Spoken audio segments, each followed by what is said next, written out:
Good morning, dear students. Physics chapter 7 Alternating current ના આ લેક્ચરમાં આપ સૌનું સ્વાગત છે. હવે દિવાળી પછી આપણે આજે પહેલીવાર મળીએ છીએ, બરાબર? તો બધાને happy Diwali and happy new year. Okay, સાચો. હવે તહેવારોની મજા પૂર્ણ થઈ.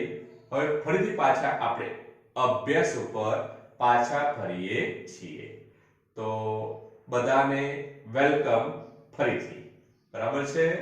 સારું. બધાએ દિવાળી ઘણી સારી રીતે ઉજવી હશે અને નવા વર્ષને પણ સારી રીતે બધાએ મનાવ્યું હશે, બરાબર? સાચું. હવે આપણે થોડુંક યાદ કરી લઈએ. ચેપ્ટર 7 ઓલ્ટરનેટિંગ કરંટના લાસ્ટ ટાઈમ આપણે દિવાળી પહેલા છેલ્લું લેક્ચર હતું આપણું લેક્ચર નંબર 5, બરાબર? જેમાં આપણે વાત કરી હતી એલસીઆર શ્રેણી પરિપથ અને એના માટે આપણે ફેઝર ડાયાગ્રામ દ્વારા ઉકેલ મેળવ્યો હતો, બરાબર છે? આ થોડુંક યાદ કરાવી દઉં કારણ કે તહેવારોમાં બધું ગયું પણ હોય, બરાબર ને? સાચું.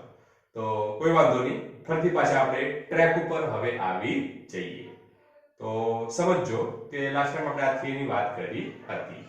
હવે આજના લેક્ચરમાં એટલે કે લેક્ચર નંબર 6 માં આપણે ફરીથી દાખલા ઉપર જઈએ છીએ. એટલે કે આજે પણ આપણે દાખલાની ચર્ચા કરવાના છીએ. ઓકે, સાચું. તો આ સાથે આપણે લેક્ચરની શરૂઆત કરીએ. સમજો, આજે આપણા માટે પહેલો દાખલો છે ઉદાહરણ 7.6. સમજો, ઉદાહરણ 7.6. તો જો પહેલા એની રકમ.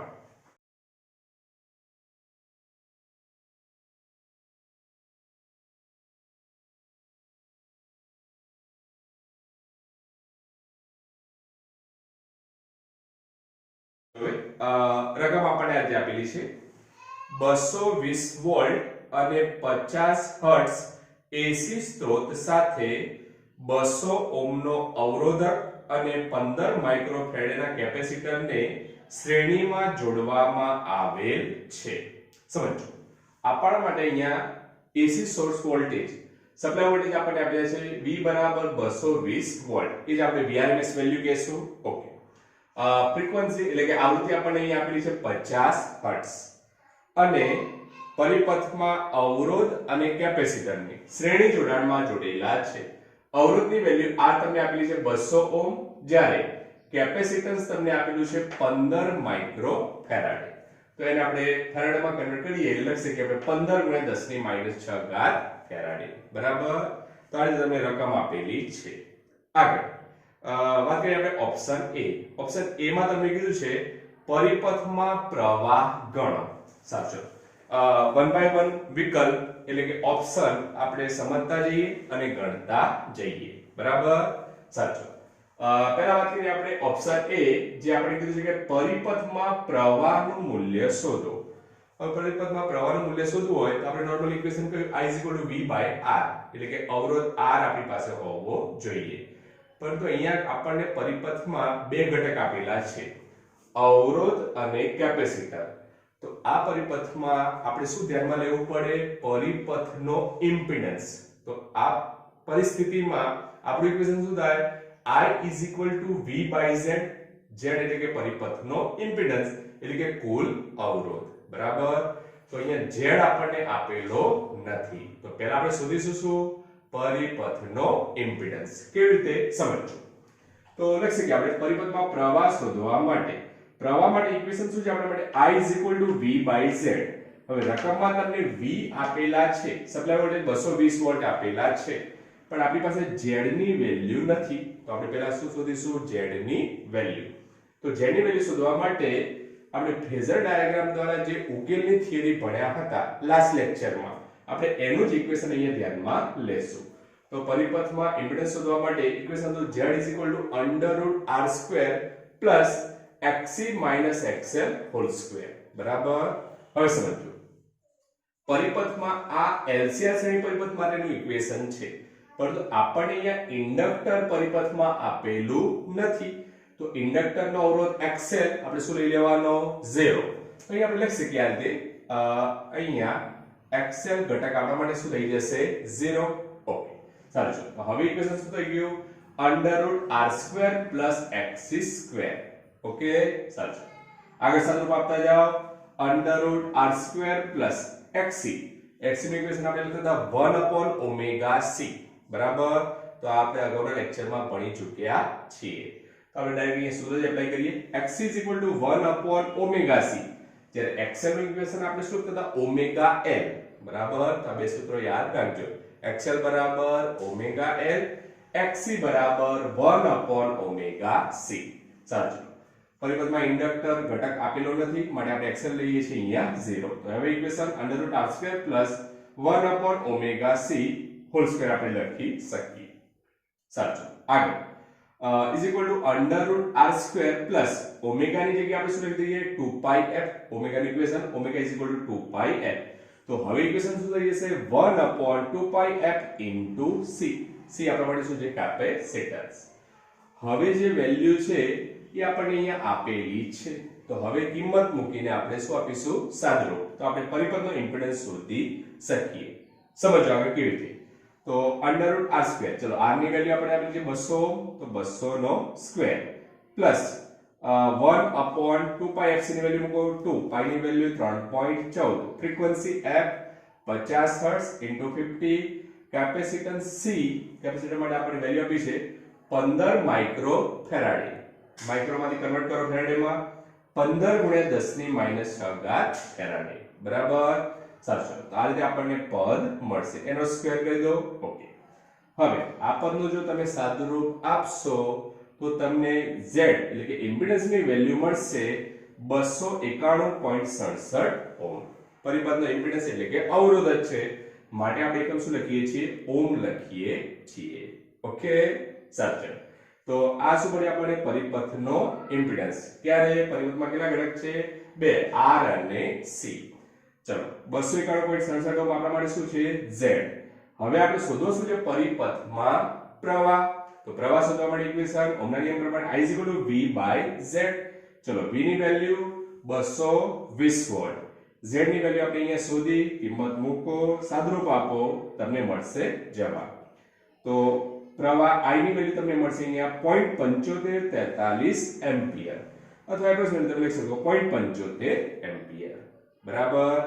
તો આ સુધી આપણે ઓપ્શન A નો જવાબ. ઓપ્શન A માં આપણે શું માંગ્યું હતું પરિપથમાં પ્રવાહનું મૂલ્ય શોધો. તો પરિપથમાં પ્રવાહનું મૂલ્ય આપણા માટે કેટલું અહીંયા I = આન્સર 0.7543 એમ્પિયર. ક્લિયર. સાચું. હવે આગળ વાત કરીએ. હવે જઈએ આપણે ઓપ્શન B ઉપર.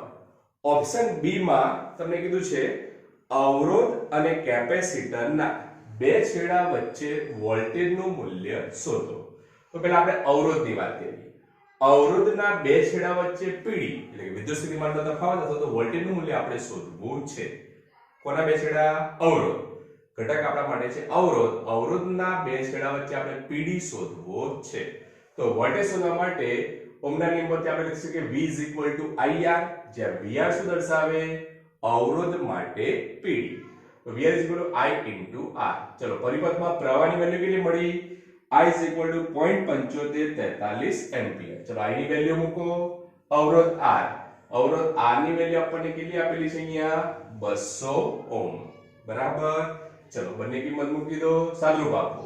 તો અવરોધ માટે આપણને વોલ્ટેજની વેલ્યુ મળશે બે છેડા વચ્ચે પીડી VR = 150.86 વોલ્ટ. એપ્રોક્સિમેટલી આપણે 151 વોલ્ટ કહી શકીએ બરાબર. આ શું મળ્યું આપણને અવરોધના બે છેડા વચ્ચે વોલ્ટેજનું મૂલ્ય. આ જ રીતે આપણે પરિપથમાં બીજો ઘટક કયો હતો કેપેસિટર. તો હવે સુધી આપણે કેપેસિટરના બે છેડા વચ્ચે વોલ્ટેજ અથવા તો વિદ્યુત સ્થિતિમાનનો તફાવત. તો એના માટે પણ ઇક્વેશન ઓહમના નિયમ ઉપરથી લખી શકીએ આપણે. VR ની જગ્યાએ કેપેસિટર માટે શું લખીએ VC. VC શું દર્શાવે કેપેસિટરના બે છેડા વચ્ચે વોલ્ટેજ. તો VC = I * અવરોધ R. કેપેસિટર માટે અવરોધને આપણે શું લખીએ છીએ XC. ઇન્ડક્ટર હોય તો XL બરાબર. હવે ટર્મ્સ યાદ રાખજો અવરોધના ટર્મ્સમાં લખવું હોય તો આપણે લખીએ IR. ક્લિયર? સાચું. કેપેસિટર હોય તો I into XC. ઇન્ડક્ટર હોય તો I into XL. બરાબર? સાચું. તો લખી શકીએ આપણે VC ની વેલ્યુ આપણે મેળવવી છે. તો કેવી રીતે સમજો? I into XC. XC ની આપણે શું લખી શકીએ? 1 upon omega C. ઇક્વેશન જ છે એનું. તો I into 1 upon omega C is equal to I into omega ની આપણે શું લખી દઈએ? 2 pi f. આપણે હમણાં સમજ્યા અહીંયા એ જ સાદુરૂપ અહીંયા આપણે ફરીથી અહીંયા આપીએ છીએ. બરાબર? સાચું. તો XC ની જગ્યાએ લખી શકીએ આપણે 1 upon omega C. XC ને આપણે શું કહીએ? Capacitive reactance. XL હોય તો ઇન્ડક્ટિવ રિએક્ટન્સ. બરાબર? સાચું. તો I into 1 upon 2 pi f into C. બરાબર? સાચું. હવે વેલ્યુ મૂકી દઈએ. પ્રવાહની value 0.7543 ampere. Okay. Into 1 upon 2 into પાઈ ની વેલ્યુ મૂકો, f ની વેલ્યુ મૂકો 50 હર્ટ્ઝ, કેપેસિટન્સ ની વેલ્યુ મૂકો 15 ગુણ્યા 10 ની -6 ઘાત ફેરાડ. ચલો આ પદનું સાદુરૂપ આપશો તો તમને કેપેસિટરના બે છેડા વચ્ચે વોલ્ટેજની વેલ્યુ મળશે 160.14 વોલ્ટ. બરાબર? વેલ્યુ કેટલી છે આપણા માટે? 160.14 વોલ્ટ. હવે આગળનો પ્રશ્ન સમજો. હવે શું કહે છે આપણને એ સમજીએ. હવે આપણે એવું કીધું છે કે શું આ વોલ્ટેજનો બેઝિક સરવાળો સ્ત્રોત વોલ્ટેજ કરતા વધુ છે? જો હા તો આ વિસંગતતાનો ઉકેલ જણાવો. સમજો હવે કે આપણા માટે અહીંયા વોલ્ટેજ બે વેલ્યુમાં આપણે મેળવી. અવરોધ માટે વોલ્ટેજની વેલ્યુ અને કેપેસિટર માટે વોલ્ટેજની વેલ્યુ મેળવી. હવે આપણે એને બેઝિક સરવાળો કરીએ. તો સમજો. હવે આપણે લઈએ કે બંને વોલ્ટેજ એટલે કે VR અને VC નો જો આપણે બેઝિક સરવાળો કરીએ તો લખીએ કે આપણે VR VC. ચલો VR ની વેલ્યુ મૂકો, VC ની વેલ્યુ મૂકો. બંનેનો જો તમે સરવાળો કરશો તો એપ્રોક્સિમેટલી તમને વેલ્યુ મળશે કેટલી? 311 વોલ્ટ. સમજો કેટલી વેલ્યુ મળી? 311 વોલ્ટ. પરંતુ આપણે AC સ્ત્રોત વોલ્ટેજની વેલ્યુ આપણા માટે કેટલી હતી? જોજો 220 વોલ્ટ. આપણા માટે જે AC સોર્સ હતો, ઉદ્ગમ હતો, એના માટે વોલ્ટેજ કેટલા હતા? 220 વોલ્ટ. જ્યારે પરિપથમાં આપણે બે ઘટકો હતા, અવરોધ અને કેપેસિટર, એના માટે જો વોલ્ટેજનો આપણે શું બેઝિક સરવાળો કર્યો તો આપણને વેલ્યુ કેટલી મળી? 311 વોલ્ટ. આવું તો હોઈ શકે નહીં. ઇનપુટ આપણે આપીએ એના કરતા ઘટક પાસે વોલ્ટેજ વધુ હોય ન હોય, વોલ્ટેજ ડ્રોપ થાય, વોલ્ટેજ ગેઇન થાય નહીં.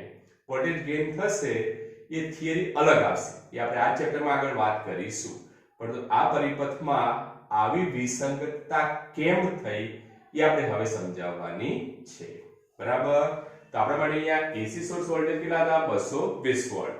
બંને વોલ્ટેજનો જો આપણે બેઝિક સરવાળો કર્યો, અવરોધ અને કેપેસિટરના વોલ્ટેજ માટે જો બેઝિક સરવાળો કર્યો તો આપણને વેલ્યુ કેટલી મળી? 311 વોલ્ટ. તો અહીંયા કઈ વિસંગતતા છે એવું આપણે કહી શકીએ. બરાબર? હવે આવું કેમ બન્યું સમજો. કે આપણે પરિપથમાં ઘટક જોડ્યા છે અવરોધ અને કેપેસિટર. તો અવરોધ અને કેપેસિટર બંને એકબીજા સાથે સમાન કળામાં હોતા નથી. સમાન કળામાં કેમ હોતા નથી સમજો. આપણે ભણ્યા હતા આગળ કે માત્ર અવરોધ ધરાવતા પરિપથ માટે V અને I બંને એકબીજા સાથે સમાન કળામાં હોય છે. એટલે કે અવરોધ હોય તો V અને I વચ્ચેનો કળા તફાવત કેટલો? 0. પરંતુ કેપેસિટર હોય તો V અને I વચ્ચેનો કળા તફાવત કેટલો? π/2. તો આ પરિસ્થિતિમાં આપણે શું કહી શકીએ કે અવરોધ અને કેપેસિટરના વોલ્ટેજ બંને એકબીજા સાથે સમાન કળામાં હોતા નથી. બરાબર? તો આ પરિસ્થિતિમાં આ જે એમના બંનેના વોલ્ટેજ છે એનો આપણે જે બેઝિક સરવાળો કરીએ એને આપણે જેમ સામાન્ય સંખ્યામાં જે સરવાળો કરીએ એ તેનો સરવાળો થતો નથી. એનો સરવાળો કરવા માટે આપણે પાયથાગોરસના નિયમનો ઉપયોગ કરવો પડે. બરાબર? તો સમજો એટલા માટે આપણને અહીંયા વિસંગતતા જોવા મળે છે. બરાબર? કારણ કે જો કેપેસિટર અને અવરોધ આ બંનેના વોલ્ટેજનો પણ આપણે બેઝિક સરવાળો કરીએ તો પણ આપણને વેલ્યુ આની નજીક જ મળવી જોઈએ, 220 વોલ્ટ અથવા એપ્રોક્સિમેટલી નિયર 220 વોલ્ટ. તો જ ચાલે, તો જ આપણે સાચું કહી શકીએ. બરાબર? પણ જો વેલ્યુ તો ઘણી વધી જાય છે, 311 વોલ્ટ આપણને મળે છે. એટલે આવું કેમ મળ્યું? કારણ કે આપણે તો સામાન્ય સંખ્યા પ્રમાણે જેનો સરવાળો કર્યો. આવું કરી શકાય નહીં, કારણ કે બંને વચ્ચે કઈ કડા તફાવત છે. બંનેના વોલ્ટેજ વચ્ચે π/2 જેટલો કડા તફાવત છે એમ આપણે કહી શકીએ. તો આ પરિસ્થિતિમાં આપણે પાયથાગોરસના નિયમનો ઉપયોગ કરવો પડે. બરાબર? તો પાયથાગોરસના નિયમ પ્રમાણે જો કુલ વોલ્ટેજ તમે મેળવો તો એના માટે લખી શકીએ આપણે VR + C, બંનેનું આપણે સંયોજન લઈએ. VR + C = પાયથાગોરસના નિયમ પ્રમાણે લખી શકીએ આપણે √VR² + VC². √VR² + VC². ચલો VR ની વેલ્યુ 150.86 લખી શકીએ આપણે 150.86 નો વર્ગ પ્લસ VC ની વેલ્યુ 160.14 નો વર્ગ. ચલો આ પદનું તમે સાદુરૂપ આપશો તો તમને વેલ્યુ નિયરલી ઇક્વલ કેટલી મળશે? 220 વોલ્ટ. તો હવે સંગતતા જળવાય છે. હવે આપણે કહી શકીએ કે AC સોર્સ વોલ્ટેજ પણ કેટલા હતા? 220 વોલ્ટ. અને પરિપથમાં આપણે જોડે તો અવરોધ અને કેપેસિટર, એના માટે પણ જો વોલ્ટેજનો બેઝિક સરવાળો આપણે કરીએ કે કુલ વોલ્ટેજ મેળવીએ તો પણ એ આપણે કેટલા મળશે? 220 વોલ્ટ. તો આ રીતે આપણે એની સંગતતા વિસંગતતા જાણી શકીએ. બરાબર? તો આ આપણે સમજ્યા ઉદાહરણ 7.6. ખાસ તૈયાર કરશો. આઈએમપી દાખલો આપણે એને કહી શકીએ. એક્ઝામની દ્રષ્ટિએ લગભગ 3 માસમાં અથવા તો 4 માસમાં આ દાખલો પૂછાઈ શકે છે. બરાબર? સાચું. હવે આગળ વાત કરીએ. હવે આપણે જઈએ છીએ સ્વાધ્યાયના દાખલા પર. જે પણ ટોપિક ચાલ્યા એને લગતા જે પણ સ્વાધ્યાયમાં દાખલા છે એ હવે આપણે ગણી કાઢીએ. બરાબર? સાચું. આમે દિવાળી પછી આ પહેલું લેક્ચર છે એટલે બહુ ડોઝ ન મળે અથવા બહુ ઓવરડોઝ ન થાય એટલે આપણે દાખલા જ રાખ્યા છે. અને દાખલા પણ એવા રાખે છે બહુ સિમ્પલ, એકદમ સરળ દાખલા કહી શકીએ. સમજો, અહીંયા જે દાખલા છે એને આપણે દાખલા કહીએ છીએ, પરંતુ એને આપણે MCQ પણ કહી શકીએ, કારણ કે એક સ્ટેપના જ દાખલા છે. બરાબર? તો આમ તો આપણે નામ આપ્યું છે દાખલા એઝ પર ટેક્સ્ટ બુક, પરંતુ આપણે એને MCQ પણ કહી શકીએ, કારણ કે એટલા સરળ દાખલા છે. એટલે દિવાળી પછીના પહેલા લેક્ચરમાં તમને થોડી મજા પણ પડે એટલા માટે આપણે આવા દાખલાનું સેશન રાખ્યું છે. બરાબર? સાચું. હવે જોઈએ આપણે સ્વાધ્યાયનો પહેલો દાખલો 7.1. સમજો, સ્વાધ્યાયનો પહેલો દાખલો 7.1. જો પહેલા એની રકમ.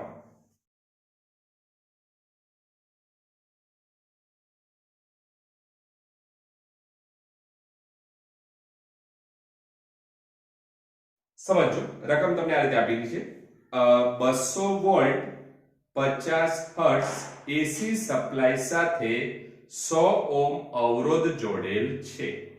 તો આ પરિસ્થિતિમાં ઓપ્શન A, પરિપથમાં પ્રવાહનું RMS મૂલ્ય શોધો. તો પરિપથમાં આપણે પ્રવાહનું મૂલ્ય શોધવાનું છે. ફરીથી રકમ આપણે વાત કરીએ. પરિપથમાં 200 વોલ્ટ સપ્લાય સાથે અવરોધ જોડેલો છે. અવરોધની વેલ્યુ આપણે કેટલી આપી? 100.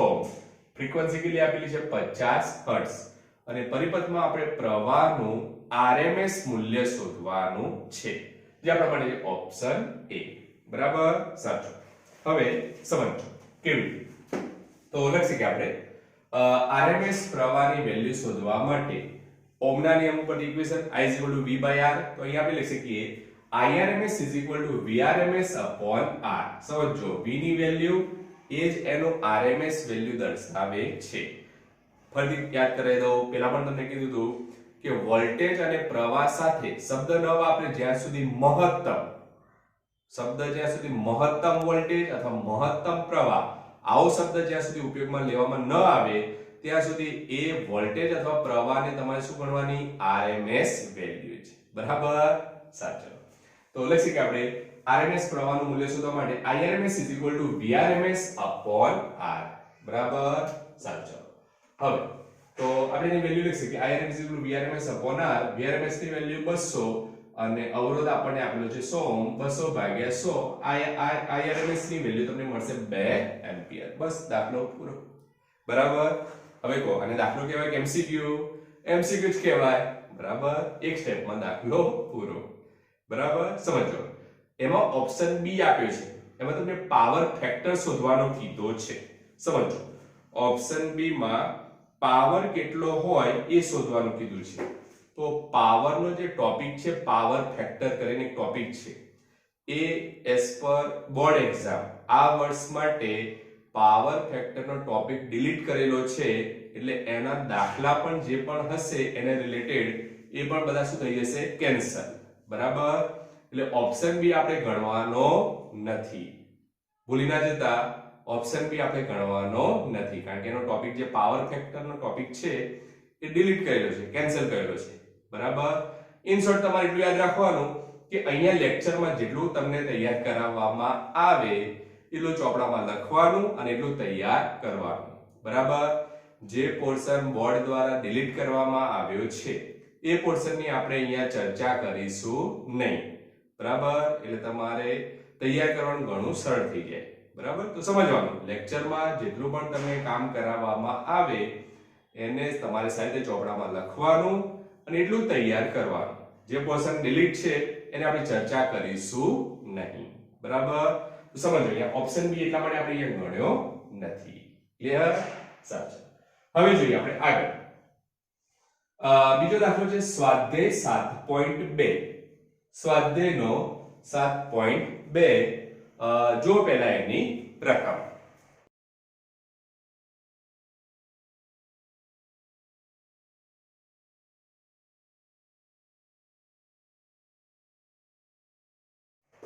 તો રકમ આપણે આજે આપી છે ઓપ્શન એ અને ઓપ્શન બી છે. એમાં ઓપ્શન એ માં એસી સપ્લાયના વોલ્ટેજનું મહત્તમ મૂલ્ય, જો શબ્દ આવ્યો ને એસી વોલ્ટેજના એસી સપ્લાયના વોલ્ટેજનું મહત્તમ મૂલ્ય, વોલ્ટેજનું મહત્તમ મૂલ્ય એટલે આપણે કઈ વેલ્યુ આપી છે અહીંયા Vm.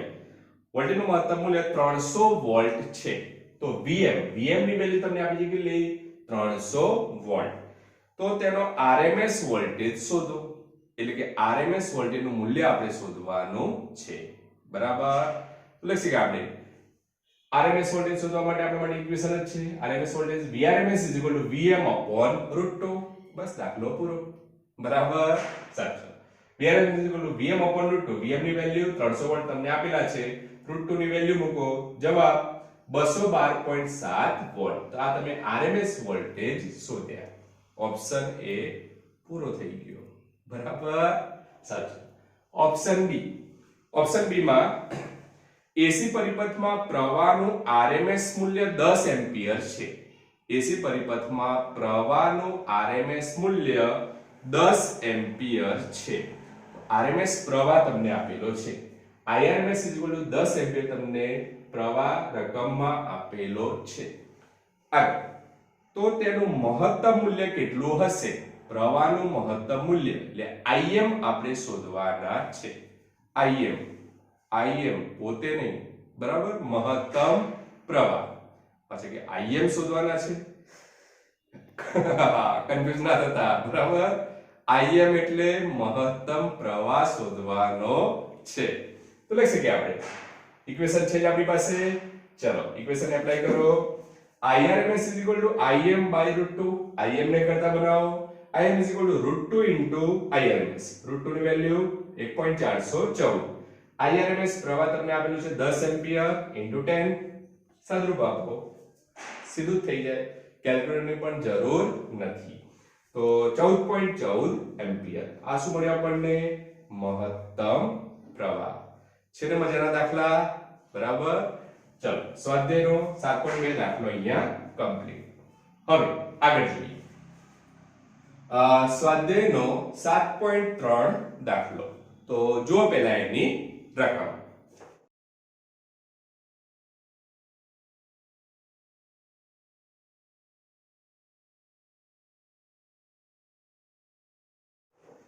સમજો રકમ આપણને આ રીતે આપેલી છે 220 વોલ્ટ 50 હર્ટ્ઝ ના એસી સ્ત્રોત સાથે 44 મિલી હેનરી નો ઇન્ડક્ટર જોડેલ છે.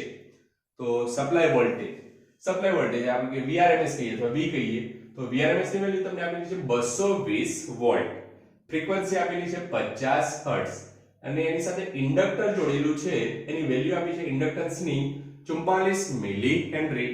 તો મિલી એટલે 10 ની -3 ઘાત બરાબર સમજો તો આ પરિસ્થિતિમાં પરિપથમાં પ્રવાહનું RMS મૂલ્ય શોધો પરિપથમાં આપણે પ્રવાહનું RMS મૂલ્ય શોધવાનું છે એટલે શોધવાનું શું છે IRMS આપણે શોધવાના છે પ્રવાહનું RMS મૂલ્ય એટલે IRMS આપણે શોધવાના છે સાચું તો લખીએ કે આપણે RMS પ્રવાહ IRMS VRMS XL પછી સમજીએ XL કેમ લખ્યું તો પરિપથમાં માત્ર કયો ઘટક જોડેલો છે ઇન્ડક્ટર અને ઇન્ડક્ટર માટે અવરોધ એટલે કે XL બરાબર નોર્મલી આપણે શું લખીએ I V/R હવે અહીંયા અવરોધ શું છે આપણા માટે ઇન્ડક્ટર માટે અવરોધ શું આવે XL કેપેસિટર હોત તો શું લખત IRMS VRMS XC બરાબર છે સાચું તો લખીએ કે આપણે RMS પ્રવાહનું મૂલ્ય શોધવા માટે IRMS VRMS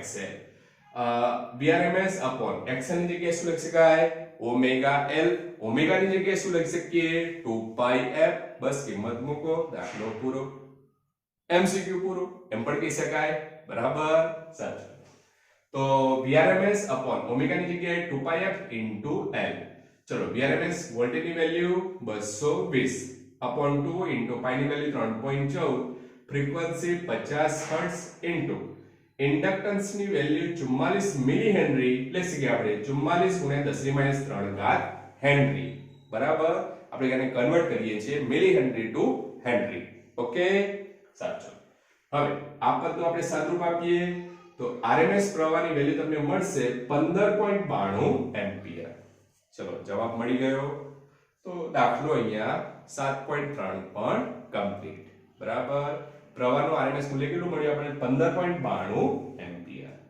ક્લિયર સાચું એના પછી નેક્સ્ટ એક્ઝામ્પલ ઉપર જઈએ દાખલો છે સ્વાધ્યાયનો 7.4 સમજો સ્વાધ્યાયનો 7.4 તો જો પેલા એની રકમ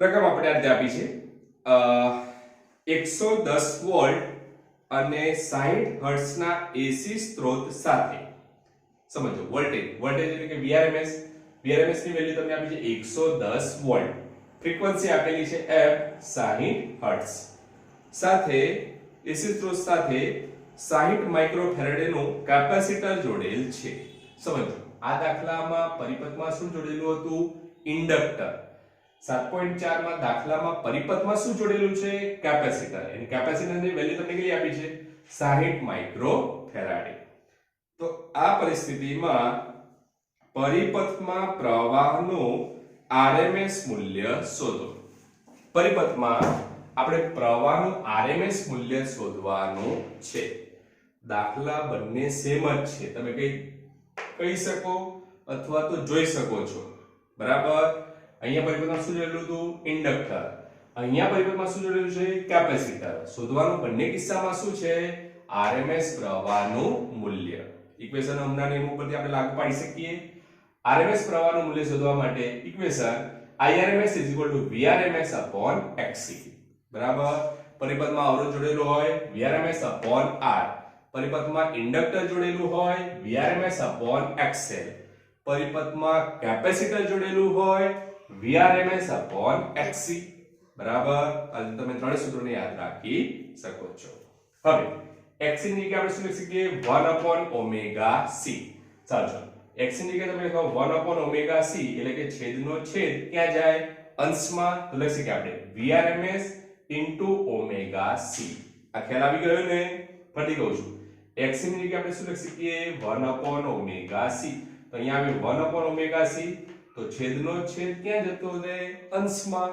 તો ωc ક્યાં જાય ઉપર લખી શકીએ આપણે VRMS * ωc ચલો VRMS * ωc ની જગ્યાએ 2πf * c હવે બધી કિંમત જ મૂકવાની છે અને સાદુરૂપ જ આપવાનું છે VRMS ની વેલ્યુ 110 ચલો * 2 * પાઈ ની વેલ્યુ 3.14 f ફ્રીક્વન્સી ની વેલ્યુ 60 કેપેસિટન્સ ની વેલ્યુ 60 માઇક્રોફેરેડે માઇક્રો એટલે 10 ની -6 ઘાત બરાબર લખી શકીએ આપણે 60 × 10⁻6 ફેરાડ. ચલો આ પદનું સાદુરૂપ આપો તો તમને પ્રવાહનું RMS મૂલ્ય મળશે 2.48 એમ્પિયર. દાખલો પૂરો. બરાબર તો આજે આપણે દાખલાને ગણી શકીએ. પ્રવાહની RMS વેલ્યુ એટલે કે IRMS ની વેલ્યુ તમને કેટલી મળશે 2.48 એમ્પિયર. તો છે ને મજાના દાખલા. બરાબર તો આજે આપણો દિવાળી પછી પહેલો દિવસ હતો એટલે આપણે સરળતાથી આનંદ આવે એવા દાખલા જ ગણ્યા છે. બરાબર ફરીથી પાછા આપણે થિયરી ઉપર નેક્સ્ટ લેક્ચર થી જઈશું. બરાબર મળીશું પાછા નવા લેક્ચર સાથે. Once again happy Diwali and happy new year બધાને. બરાબર છે. Okay good bye.